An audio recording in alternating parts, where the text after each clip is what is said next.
Знаете ли как правилно да миете зъбите на вашето дете?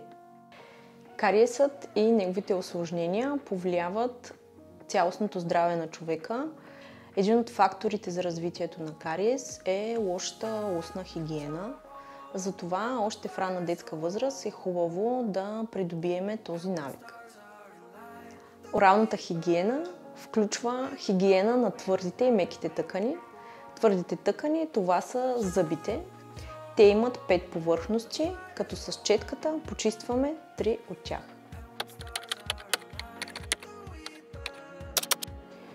Почистването на зъбите започва с появата на първия зъб, който се появява около 6-месечна възраст. Зъбите на бебетата почистваме с силиконов накрайник, наречен напръсник, или с силиконова четка, която е изработена от много финни и меки влакна, тъй като зъбите на децата все още не са поникнали изцяло. Обикновено родителите предпочитат напръсника, защото е по-удобен за достигане на по-трудно достъпните места в устата на бебето.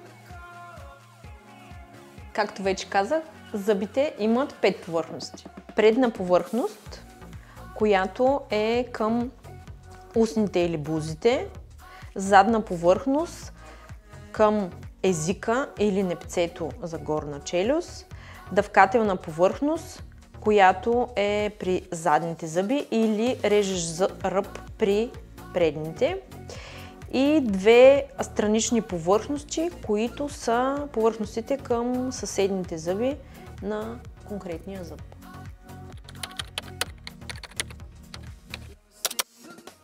Започваме да миеме зъбите с четка и паста. Паста слагаме количество колкото едно грахово зърно. И при децата, след като смениме напръсника с четка, започваме с предната повърхност, като лесно при децата може да им кажем, че правиме както пушака на коминче, като се стараеме тези кръгови движения да са от венеца към върха на зъба, съответно на долната или на горната челюст. От вътрешната страна детето отваря малко по-широко уста. Тук може да използваме измитащи движения на четката, като винаги пак се стараем от венеца към края на зъба. Долу, респективно горе. Дъвкателните повърхности ги почистваме с хоризонтални движения, като така прилагаме и лек натиск и почистваме задържаната храна. Можем да почистиме предните зъби отзад, като смениме позицията на четката в ръката и просто така да изтегляме, за да може хубаво четката да влезе навсякъде.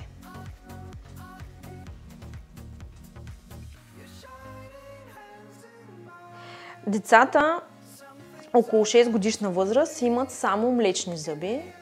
В този момент те започват да ги сменят и тогава излизат и първите постоянни кътници, които са по-релефни и са най-назад в устата, най-към гърлото. Там трябва да ги почистваме много по-старателно, защото те са по-релефни. От 6 до 12, 13, 14 годишна възраст децата сменят всички млечни зъби горе и долу, като там можем да промениме техниката на четкане, основно на предната повърхност, като децата могат да използват отново кръговите движения, като пушак от коминче, но е много по-лесно просто леко на предната повърхност да затворят устата и да правят измитащи движения от венеца към режещия ръб.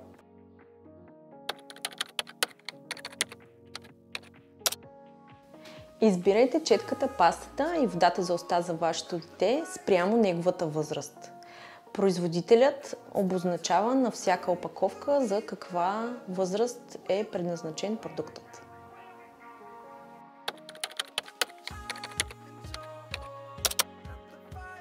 Можем да изберем електрическа или механична четка за зъби, като електрическите четки е препоръчително да бъдат използвани за деца над 8 годишна възраст. С електрическите четки почистваме по-добре зъбите, но трябва да внимаваме при тяхната употреба, защото натискът може да доведе до изтриване и травма на меките и твърдите тъкани. След като сме измили зъбите с четка, така сме почистили 3 от 5 повърхности на зъба. Останалите 2 можем да ги почистиме с конец за зъби, интердентална четка или орален душ. Оралната хигиена включва и почистване на меките тъкани. За тази цел използваме гладилка за език и вода за уста. Водата за уста използваме след 6 годишна възраст.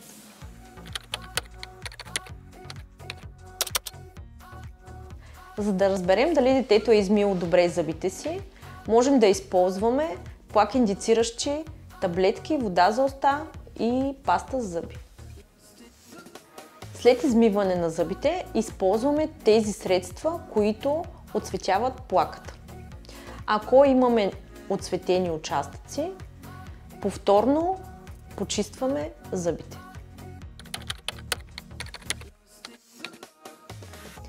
Между 8 и 10 годишна възраст завършва развитието на фината моторика при децата. Затова до тази възраст родителите трябва да помагат в поддържането на устната хигиена. Важно е от децата да създадем навик още отрано за старателно и редовно миене на зъбите.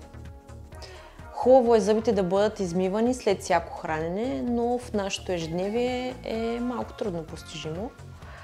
Затова задължително трябва да ги миеме сутрин и вечер. А след хранене можем да изплакваме с вода, за да махнем остатъците от храна. Поддържането на добра орална хигиена предпазва от възпаление на венците и намалява риска от развитие на кариес. Най-честата причина за посещения на деца в кабинета ми е точно кариесът. Затова моя апел е да не пренебрегвате хигиената на детските зъби.